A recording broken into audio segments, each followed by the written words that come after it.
Ladies and gentlemen, 3 months ago, Jaguar died. Well, at least the Jaguar you know. The leather scented, stiff upper lip British luxury brand that used to whisper old money has now been reincarnated as a high fashion minimalist and is now trying to scream new elite. Guess what? They don't even want most of their current customers coming along for the ride. That's right. Jaguar has essentially RSVP'd no to about 85% of its existing buyers, all in the name of reinvention. It's a bold strategy, Cotton. Let's see if it pays off for them. It's a bold move, a little insane, and dare I say, marketing genius. But how did we get here? Why is Jaguar throwing its old identity into the fire like an unwanted Christmas gift? And more importantly, will this actually work? Well, let's break it down.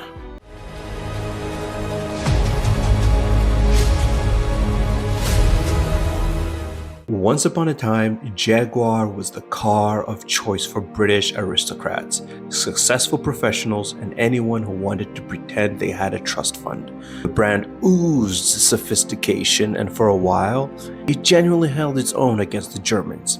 Then came the Ford years, where Jaguar became a fancy Ford Mondeo with a posh accent. Then Tata bought it. Suddenly, the brand had an identity crisis. Were they sporty? Were they luxury? Were they both? Well, neither. Somewhere between Range Rover and BMW, maybe? No one, including Jaguar, seemed to actually know.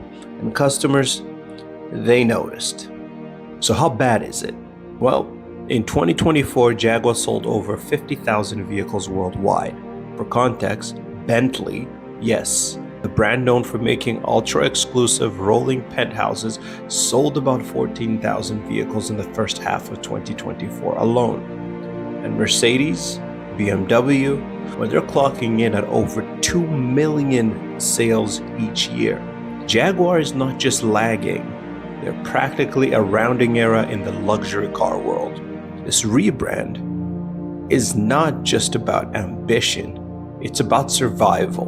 And their solution? Go ultra luxury. Kill off everything they used to make and sell to an entirely new crowd. Now here's where things get really interesting. The brands that dominate the high-end market don't just sell cars. They sell status, experience, exclusivity. Rolls-Royce makes you feel like a monarch who personally commissions their chariot.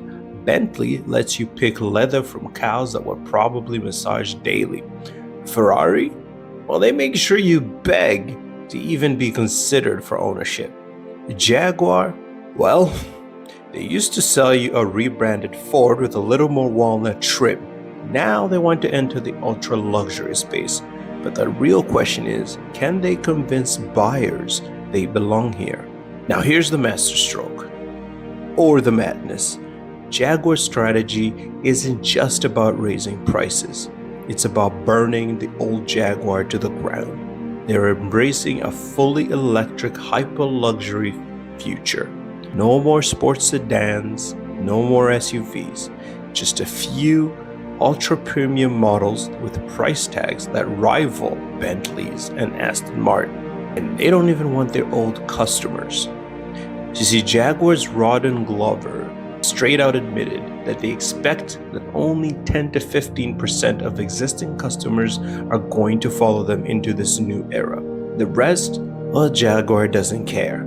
They're looking for an entirely different clientele, one that sees Tesla as too common and Rolls-Royce as too obvious. So will it work? Honestly, it might.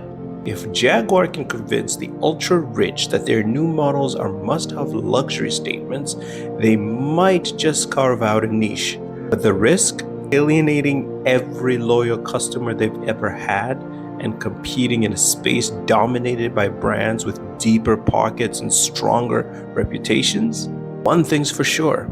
This is one of the boldest brand reinventions we have seen in a long time. Jaguar is either about to become the next big thing in ultra luxury or a cautionary tale for marketing textbooks. Either way, we'll be watching, and only time will tell.